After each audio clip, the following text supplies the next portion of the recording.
आपको शायद याद नहीं मेरा नाम सलाउद्दीन। नाजरीन, आज हम बात करेंगे एक ऐसे महान जंगजू की कि जिसने नामुमकिन को मुमकिन कर दिखाया और ईसाइयों के एक अजीम लश्कर को हराकर यरूशलेम को फतह किया। ये वाकया है 12वीं सदी का कि जब शाम में सुल्तान सलाउद्दीन अपनी फौज के साथ एक मैदान में खैमाजन थे। उनके खेमे के बाहर एक कम उम्र लड़की खड़ी थी जो खेमे में दाखिल तो होना चाहती थी, लेकिन खौफ से इसका जिस्म लरज रहा था। आखिर उसने हिम्मत करके खेमे का पर्दा उठाया और डरते कांपते हुए अंदर दाखिल हुई। इसके सामने वक्त का सुल्तान बैठा था। सुल्तान ने लड़की को देखा और पूछा, तुम्हारे आने का मकसद क्या है? लड़की ने डरते डरते कहा, मैं आपसे एजाज मांगने आई हूं। एजाज उस शहर का नाम है जिसे सुल्तान ने 38 दिन की लड़ाई और हजारों जानों की कुर्बानी के बाद फतह किया था। हत्ता कि इस शहर के लिए सुल्तान सलाउद्दीन ने अपनी जिंदगी भी खतरे में डाल दी थी, फिर भी वो इस लड़की को इनकार नहीं कर सके। उन्होंने कहा, अगर तुम एजाज मांगती हो तो ये इलाका तुम्हारा हुआ। ये कहा और उस लड़की को बहुत सी दौलत देकर अपने खेमे से रुखसत कर दिया। सुल्तान जानते थे कि इस लड़की को उनके दुश्मनों ने भेजा है, फिर भी उन्होंने लड़की की बात मान ली, क्योंकि ये लड़की सुल्तान के मोहसिन नूर-उद-दीन जंगी की बेटी थी। वही नूर-उद-दीन जंगी जिन्होंने ख्वाब में नबी पाक सल्लल्लाहु अलैहि वसल्लम का दीदार किया था और अब सल्लल्लाहु अलैहि वसल्लम की कब्र मुबारक तक सुरंग लगाने की नापाक जसारत करने वाले 2 यहूदियों को कत्ल कर दिया था। और जंगी की बेटी जिस सुल्तान से एजाज शहर मांगने आई थी वो भी कोई मामूली इंसान नहीं था। इसका नाम सलाउद्दीन यूसुफ था, जिसे दुनिया सुल्तान सलाउद्दीन अयूबी के नाम से जानती है। हम आज आपको तारीख के इसी नाकाबिले फरामोश किरदार सुल्तान सलाउद्दीन अयूबी की बायोग्राफी दिखा रहे हैं। सुल्तान अयूबी ने जिस तरह एजाज शहर एक लड़की के हवाले कर दिया था, उन्हें अपनी सल्तनत इस तरह प्लेट में रख कर नहीं मिली थी, बल्कि इसके लिए हर कदम पर जंग व जदल का सामना करना पड़ा था। सलाउद्दीन अयूबी पैदाइशी हुक्मरान नहीं थे, बल्कि उनके चचा शेर को नूर-उद-दीन जंगी के कमांडर थे। इस हैसियत में वो अपने भतीजे को भी हर जंग में अपने साथ ले जाते थे। उस दौर में इस्लामी सल्तनत कई हिस्सों में तकसीम हो चुकी थी। अब्बासी सल्तनत सिर्फ बगदाद तक महदूद रह गई थी। इराक और शाम के ज्यादातर इलाके खुद मुख्तार हुक्मरानों के कंट्रोल में थे, जो हर वक्त आपस में लड़ते रहते थे, जबकि मिस्र पर फातमी खानदान की हुकूमत थी। बैतुल मक़दस समेत फलस्तीन के कई इलाकों पर सलीबियों का कंट्रोल था। इन हालात में नूर-उद-दीन जंगी ने शाम के बेशतर इलाकों पर कब्जा कर लिया। फिर उन्होंने मिस्र की मदद के लिए फौज भेजी तो सलाउद्दीन अयूबी भी इस फौज में शामिल होकर मिस्र चले गए। उस जमाने में मिस्र की हालत ये थी कि करप्शन की वजह से फातमी सल्तनत बहुत कमजोर हो चुकी थी। इख्तियारात खलीफा से ज्यादा वजीरों के कंट्रोल में थे। इन हालात में सलाउद्दीन अयूबी, जो कि अब अपने चचा शेर को की वफात के बाद फौज के कमांडर बन चुके थे, उन्होंने फातमी खलीफा को हुकूमत से हटा दिया। वो खुद मिस्र पर हुकूमत करने लगे। मिस्रियों ने कभी इतना सखी हुक्मरान नहीं देखा था। सलाउद्दीन ने मिस्र का गवर्नर बनते ही कायरा का सारा खजाना गरीब अवाम में तकसीम कर दिया और अपने लिए फूटी कौड़ी भी नहीं रखी। सलाउद्दीन अयूबी शायद मिस्र के गवर्नर की हैसियत से ही जिंदगी गुजार देते, लेकिन नूर-उद-दीन जंगी के इंतकाल ने उनकी जिंदगी में एक इनकलाब बर्पा कर दिया। साजिशी दरबारियों ने जंगी खानदान की सल्तनत आपस में तकसीम कर ली। जब सलाउद्दीन अयूबी ने यह सूरत हाल देखी तो उन्होंने मिस्र को एक अलग सल्तनत में तब्दील कर दिया और खुद उसके सुल्तान बन गए। फिर उन्होंने जंगी के साजिशी उमरा को सबक सिखाने का फैसला किया और शाम पर हमला कर दिया। उनकी ख्वाहिश तो थी कि नूर-उद-दीन जंगी का बेटा उनका साथ दे, लेकिन जाहिर है वो साजिशी उमरा के हाथों में खेल रहा था, इसलिए सलाउद्दीन अयूबी की ओर से ना बन सकी। अयूबी ने जल्द ही दमिश्क फतह कर लिया और मिस्र से लेकर शाम तक एक बड़े इलाके के हाकिम बन गए। सुल्तान अयूबी रहमदिल सखी और बहादुर तो थे ही, लेकिन उनकी सबसे बड़ी खूबी ये थी कि उनका दिल बहुत बड़ा था। वो अपने दुश्मन की खूबियों की भी तारीफ करते थे और मौका मिलता तो पुरानी दुश्मनियां फरामोश करके अपने बदतरीन दुश्मनों को भी दोस्त बना लेते थे। सुल्तान का एक ऐसा ही दुश्मन था जो उनके खून का प्यासा था, लेकिन सुल्तान की मेहरबानी से वही दुश्मन उनका सबसे बड़ा दोस्त साबित हुआ। ये शख्स फिरका बातनिया का लीडर शेख सिनान था, जो शाम के किला नसराफ का हुक्मरान था। ये फिरका आम इंसानों को ट्रेनिंग देकर जबरदस्त कातिल बना देता था। ये कातिल फिदाई कहलाते थे। फिदाई हशीश का आम इस्तेमाल करते थे, इसलिए उन्हें हशन भी कहा जाता था। बाद में हशन का लफ्ज इंग्लिश में असेसन बन गया, जिसका मतलब है खूनी कातिल। ये असेसन इतने खतरनाक थे कि उनके खौफ से इस्लामी दुनिया के बड़े बड़े हुक्मरान कांपते थे, और फिर एक दिन उन फिदाइयों को सुल्तान सलाउद्दीन अयूबी के कत्ल का हुक्म मिल गया। वजह यह थी कि नूर उद्दीन जंगी के साबिक उमरा समझ चुके थे कि वो सुल्तान को मैदान जंग में नहीं हरा सकते, इसलिए वो साजिशों पर उतर आए। उन्होंने शेख सिनान को माल और दौलत का लालच देकर इस बात पर राजी किया कि वो अपने फिदाइयों के जरिए सुल्तान को कत्ल करा दे। शेख सिनान मान गया और फिदाई सुल्तान के कत्ल के लिए चल पड़े। फिर एक खूनी खेल शुरू हो गया। पहले कातिलों का एक ग्रुप आया जो नाकाम रहा और मारा गया। फिर एक कातिल सुल्तान के खेमे में दाखिल हुआ और उनके सर पर छुरी से हमला कर दिया। सुल्तान के सर पर पगड़ी थी, लेकिन पगड़ी के नीचे लोहे का हेलमेट भी था। 100 छुरी का वार नाकाम रहा। सुल्तान के मुहाफिजों ने फिदाई को कत्ल कर दिया, लेकिन वो फिदाई कत्ल हुआ तो एक और आ गया, वो मारा गया। फिर तीसरा आया, वो भी मारा गया, लेकिन सुल्तान समझ गए थे कि जब तक शेख सिनान का खात्मा नहीं होगा उनकी जिंदगी पर यह तलवार लटकती रहेगी। चुनांचे वो एक बड़ी फौज लेकर निकले। उन्होंने सयाफ का मुहासरा कर लिया जहां शेख सिनान मौजूद था, लेकिन शेख सिनान को इस हमले की कोई परवाह नहीं थी। फिर एक रात एक अजीब वाकया हुआ जिसने सारे मामले का रुख ही बदल दिया। हुआ यूं कि सुल्तान अपने खेमे में सो रहे थे कि अचानक वो नींद से जाग उठे। उन्होंने देखा खेमे के चिराग बुझ चुके थे और खेमे में कोई और भी मौजूद था। सुल्तान ने मुहाफिजों को आवाज दी, वो दौड़ते हुए आए और जब चिराग दोबारा चलाए गए सब ने एक हैरत अंगेज मंजर देखा। सुल्तान के बिस्तर के करीब एक खंजर पड़ा था, उसके साथ एक कागज था जिस पर लिखा था, बादशाह सलामत अब हमारे रहम व करम पर हैं, जरा होश में आइए। सुल्तान बहुत हैरान हुए और उनके हुक्म पर मुहाफिजों ने खेमे के गिर्द जायजा लिया तो एक शख्स के कदमों के निशानात कुछ दूर तक दिखाई दिए, लेकिन कोई पकड़ा नहीं जा सका। सुल्तान अपने दुश्मनों की दीदा दिलेरी और हैरत अंगेज जंगी सलाहियतों से बहुत मुतासिर हुए। उन्होंने शेख सिनान को दोस्त बना लिया और ऐसा पक्का दोस्त बनाया कि वही शख्स जो सुल्तान के खून का प्यासा था वो सुल्तान के साथ मिलकर उन्हीं के दुश्मनों से लड़ता रहा। ताहम बाज मौरखीन ये भी कहते हैं कि उस रात सुल्तान के खेमे में कोई नहीं आया था। यह वाकया बिल्कुल झूठ है। वो ये भी कहते हैं कि सुल्तान के सख्त मुहासरे से खौफजदा होकर शेख सिनान ने खुद रहम की दरख्वास्त की थी। किस्सा कुछ भी हो, बहरहाल सुल्तान ने अपने बदतरीन दुश्मन को भी अपना इत्तेहादी बनाकर आला ज़र्फी और सियासी बसीरत का सबूत दिया। लेकिन सुल्तान सलाउद्दीन अयूबी के लिए साजिशी उमरा या शेख सिनान नहीं, बल्कि फलस्तीन की सलीबी सल्तनत सबसे बड़ा चैलेंज थी। सलीबियों ने 1099 में बैत अल मक़दस पर कब्जा कर लिया था। उनकी हुकूमत को 1 सदी होने को आई थी, लेकिन वो इलाके की बाकी सल्तनतों के साथ अमन व अमान से रहने पर तैयार नहीं थे। सुल्तान ने इनसे सुलह की कई कोशिशें की, क्योंकि वो सबके साथ पुरअमन तरीके से रहना चाहते थे। वो तो आपस में लड़ने वाली मुसलमान सल्तनतों को भी मुत्तहिद करना चाहते थे। सुल्तान को सलीबियों और मुसलमान हुक्मरानों दोनों से ही जंगें लड़ना पड़ी, लेकिन हकीकत में वो दोनों ही से अमन के मुआहदे करना चाहते थे। एक तरफ तो उन्होंने सलीबियों से सुलह के मुआहदे किए, तो दूसरी तरफ मुसलमान हुक्मरानों की एक कॉन्फ्रेंस भी मुनक्किद कराई। इस कॉन्फ्रेंस में तय पाया कि ये हुक्मरान अब एक दूसरे के खिलाफ तलवार नहीं उठाएंगे। इन मुआहदों से सुल्तान को इत्मीनान हो गया था कि अब खित्ते में दोबारा जंग नहीं होगी, लेकिन सलाउद्दीन अयूबी के दुश्मन जल्द ही सुलह के मुआहदे तोड़ने लगे। खास तौर पर मूसल का हुक्मरान बार बार सलीबियों के साथ मिलकर सुल्तान के खिलाफ साजिशें शुरू कर देता था। सुल्तान ने मूसल के हुक्मरान को साजिशों की सख्त सजा दी और शहर का मुहासरा कर लिया।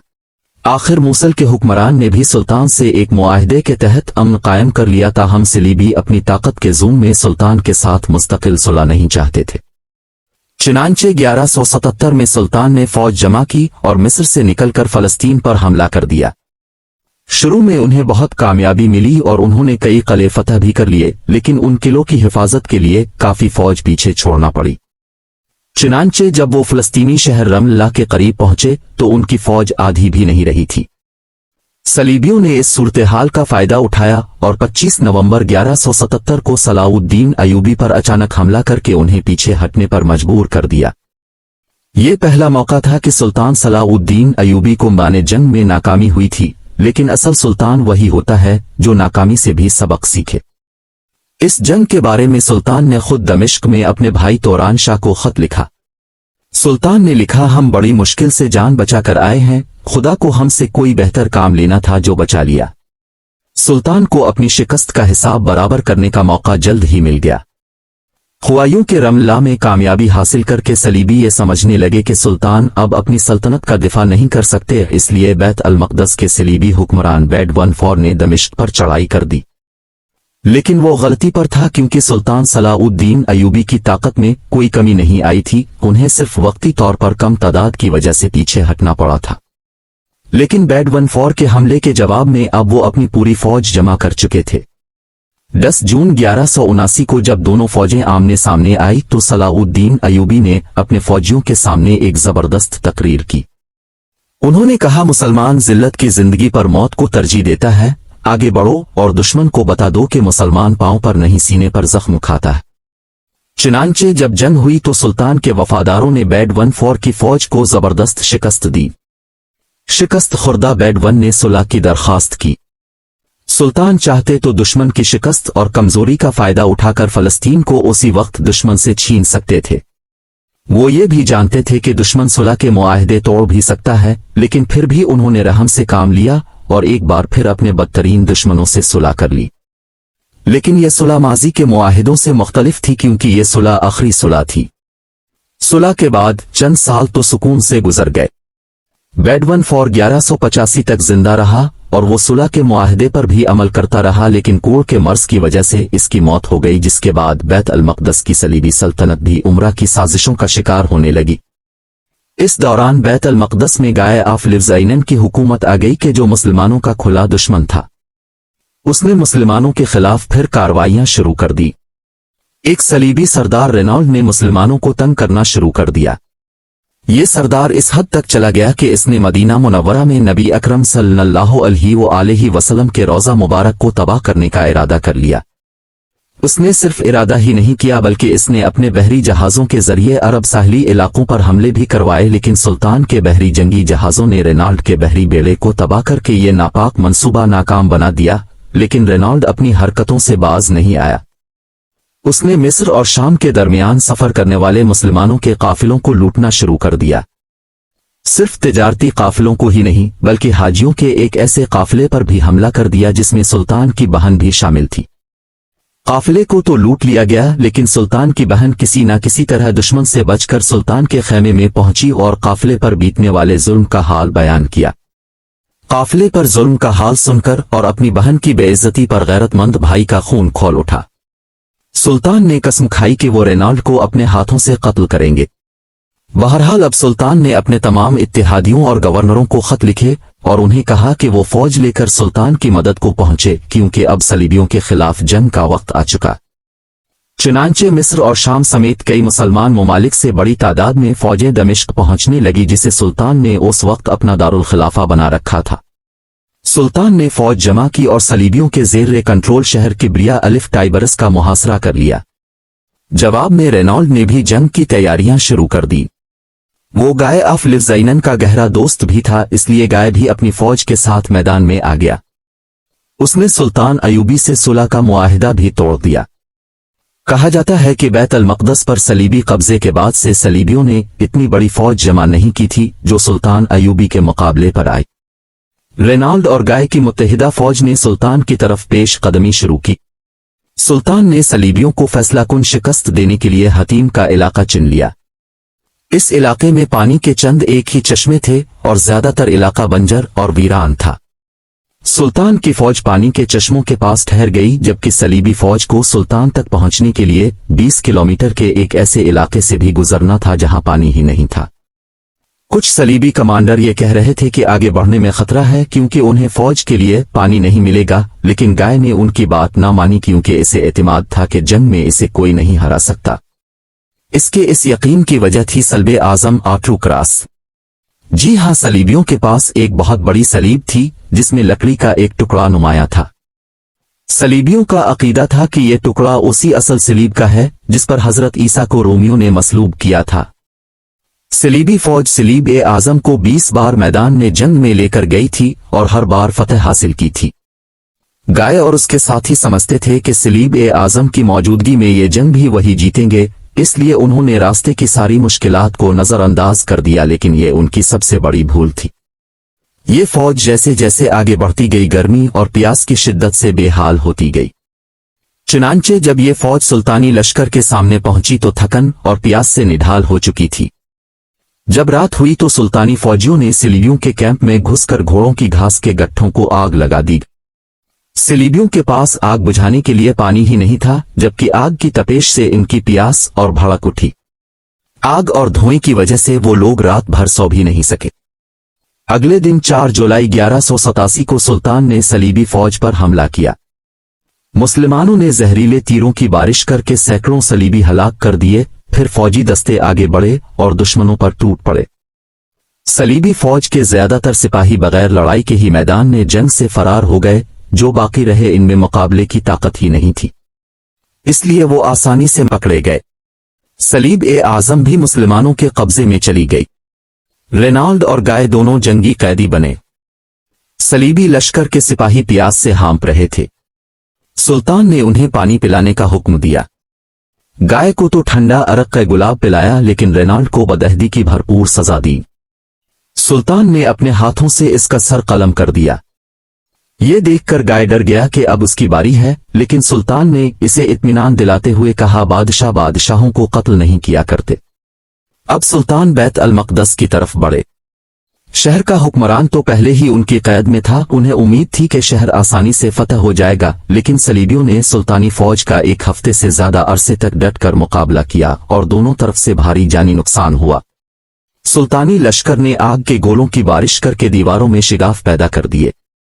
सलीबी लश्कर को खौफ हुआ कि अगर मुसलमान शहर पर काबिज हो गए तो कहीं उनके बीवी बच्चों को गुलाम ही ना बना ले। चुनांचे उन्होंने लड़ाई का इरादा छोड़कर सुल्तान के रहम को पुकारा और सुल्तान ने भी इस पुकार का जवाब रहम दिली से ही दिया। जहां 88 बरस पहले जब सलीबियों ने कब्जा किया था तो खून की नदियां बहा दी थी, लेकिन जैसे नबी पाक सल्लल्लाहु अलैहि वसल्लम ने फतह मक्का के मौके पर अपने बदतरीन दुश्मनों को मुआफ कर दिया था, इसी तरह फातेह बैत अल मक़दस ने भी अपने दुश्मनों को मुआफ कर दिया। उन्होंने शर्त आयद की कि हर ईसाई मर्द 10 दीनार और औरत 5 दीनार अदा करे और आज़ादी हासिल कर ले। जो ऐसा न कर सके उसे गुलाम बना लिया जाएगा। दिलचस्प बात यह है कि सलीबियों के मजहबी रहनुमाओं ने फौरी तौर पर यह रकम अदा की और जिंदा सलामत निकल गए। मजहबी रहनुमाओं का लीडर तो हीरे जवाहरात से लदे संदूक भी सुल्तानी फौज के सामने लेकर चला गया, लेकिन इतनी दौलत दे जाने वाले अपने पीछे गरीबों को छोड़ गए थे जिनका फिद्या देने वाला कोई नहीं था। ये सलीबी खौफजदा थे कि सुल्तान के फौजी उन्हें गुलाम बना लेंगे, लेकिन सुल्तान का रहम सिर्फ अमीरों के लिए नहीं था। उन्होंने गरीब सलीबियों को मुफ्त आज़ादी बख्श दी। कुछ सलीबी तो सुल्तान के सलूक से मुतासिर होकर इसी शहर में ठहर गए। सुल्तान सलाउद्दीन अयूबी की रहम दिली और सलूक का मगरिब भी एतराफ करता है। यूं 2 अक्टूबर 1187 को बैत अल मक़दस पर सलाउद्दीन अयूबी का मुकम्मल कंट्रोल हो गया, यानी बैत अल मक़दस 88 बरस बाद दोबारा मुसलमानों के कंट्रोल में चला गया। सुल्तान ने गाय ऑफ लिव्स ऐनन को भी आज़ाद कर दिया, लेकिन इस शख्स ने आज़ादी का नाजायज फायदा उठाया और बैत अल मक़दस से निकलने वाले सलीबियों को साथ मिलाकर साहिली शहर का मौसरा कर लिया। उधर बैत अल मक़दस सलीबियों के हाथ से निकलने पर सारे यूरोप में कोहराम बरपा हो गया और जंग की तैयारियां होने लगी। बरतानिया में तो सलाउद्दीन टैक्स लगाया गया था कि पैसे जमा करके सुल्तान के मुकाबले के लिए फौज जमा की जा सके। ये ऐलान भी किया गया कि जो लोग सुल्तान के खिलाफ लड़ने जाएंगे उनके गुनाह मुआफ हो जाएंगे। जर्मनी और फ्रांस में तो ख्वातीन ने अपने जेवर फरोख्त करके पैसे फौज की मदद के लिए दिए। चुनांचे बरतानिया का बादशाह रिचर्ड, जिसे शेरदिल भी कहा जाता था, वो फ्रांस और जर्मनी की फौजों के साथ इक्का पहुंच गया। रिचर्ड ने सलीबी लश्कर की कमान संभाल ली थी। मुसलमान और सलीबी शदीद जंग में उलझे थे। इस दौरान सलाउद्दीन अयूबी बुरी तरह बीमार हो गए, जिसकी वजह से मुहाज पर इनकी फौज का नुकसान होने लगा। सुल्तान को महफूज मकाम पर जाने का मशवरा दिया गया, लेकिन उनकी गैरत ने गवारा न किया कि वो अपने साथियों को दुश्मनों के रहम व करम पर छोड़कर चले जाएं। इस दौरान रिचर्ड ने इक्का पर हमला कर दिया, जबकि बीमार सुल्तान इक्का वालों की मदद को ना पहुंच सके। इक्का शहर में मौजूद मुसलमानों ने हथियार डाल दिए। सुल्तान ने रिचर्ड को पेशकश की कि मुसलमान कैदियों को छोड़ दिया जाए तो सलीबियों की सलीब ए आजम उन्हें वापस कर दी जाएगी। वो रिचर्ड को कैदियों की रिहाई के लिए तावान देने पर भी तैयार थे। तावान की रकम तय पा गई थी और सुल्तान ने उसकी पहली किस्त भी भेज दी, लेकिन रिचर्ड ने यह किस्त लेने से इनकार कर दिया। उसने बहाना बनाया कि तावान के हवाले से कुछ बड़े सलीबी रहनुमाओं को एतमाद में नहीं लिया गया। रिचर्ड कुछ अरसे तक तो बातचीत करता रहा, लेकिन जोशीला और जल्दबाज नौजवान था और जंग का शौकीन भी, चुनांचे वो ज्यादा देर बातचीत ना कर सका। उसने औरतों और बच्चों समेत 4000 कैदियों को कत्ल करवा दिया। सुल्तान को इस कत्ल आम पर सख्त गुस्सा आया। उन्होंने सलीब-ए-आज़म दमिश्क भेज दी, जो फिर कभी सलीबियों को नहीं मिली और तारीख के रिकॉर्ड से गायब हो गई। आज भी किसी को ये मालूम नहीं कि ये सलीब कहाँ है। बहरहाल रिचर्ड ने मुसलमानों का कत्ल आम करने के बाद एक और साहिली शहर जफर पर कब्जा कर लिया। सलाउद्दीन अयूबी ने पीछे रहकर बैत अल मक़दस में दिफाई पोजीशन ले ली। रिचर्ड बैत अल मक़दस तक पहुंचा, मगर उसे फतह किए बगैर वापस चला गया। सुल्तान ने जफर की तरफ पेश कदमी की और इस मौके पर दोनों फौजों में फिर शदीद लड़ाई हुई, लेकिन कोई फैसला ना हो सका। इस दौरान रिचर्ड बीमार हुआ तो सुल्तान ने उसके लिए शरबत और दवाएं भेजी और खुद भी उसकी इयादत के लिए गए। रिचर्ड को अब अपने वतन की याद सता रही थी। इससे ये खबरें भी मिल रही थीं कि इंग्लैंड में उसके भाई जून ने इसकी हुकूमत के खिलाफ बगावत कर दी है। चुनांचे उसने सलाउद्दीन अयूबी से सुलह कर ली। सुलह के तहत जफर और इका समेत कुछ साहिली शहर सलीबियों के कब्जे में रहे। उन्हें बैत अल मक़दस में अपने मकामात मुक़द्दसा की जियारत की इजाजत भी दे दी गई।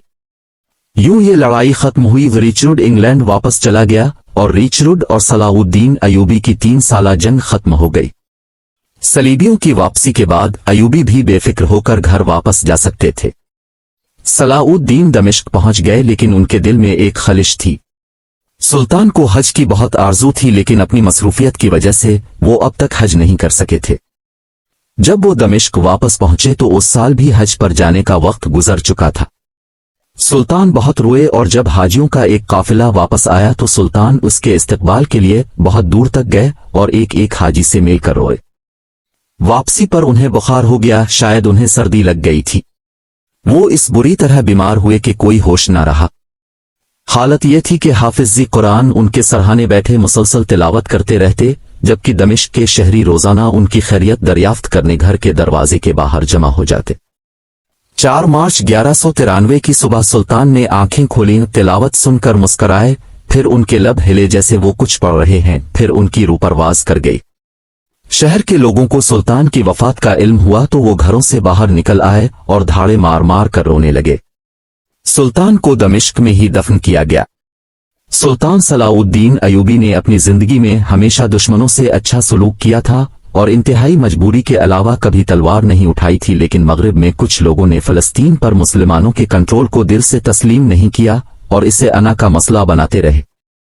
1917 में पहली जंग-ए-अज़ीम के दौरान फ्रांसीसी और बरतानवी फौजियों ने तुर्की की सल्तनत-ए-उस्मानिया को शिकस्त देकर अरब खित्ता उससे छीन लिया। हालांकि पहली जंग-ए-अज़ीम कोई मजहबी जंग नहीं थी, फिर भी फ्रांसीसी जनरल हेनरी गिराड दमिश्क में सुल्तान अयूबी की कब्र पर गया और उसे ठोकर मारकर बोला, हम वापस आ गए। आज भी कुछ लोग सुल्तान को एक ऐसे शख्स के रूप में पेश करते हैं जो गैर मुस्लिमों का दुश्मन और दूसरे मुल्कों को फतह करने का जुनून रखता था, जबकि हकीकत यह है कि सुल्तान सलाउद्दीन अयूबी ना तो किसी के दुश्मन थे और ना ही उन्हें दुनिया की दौलत और फतूहात से कोई गरज थी। वो इन इंसानों में से थे जिन्होंने दूसरों को मुश्किलात से निकाला और जब वो दुनिया से गए तो एक बेहतर दुनिया छोड़कर गए जिसमें हम और आप अमन से रह सकें। अगर वीडियो पसंद आए तो लाइक और सब्सक्राइब कीजिएगा। अल्लाह हाफिज।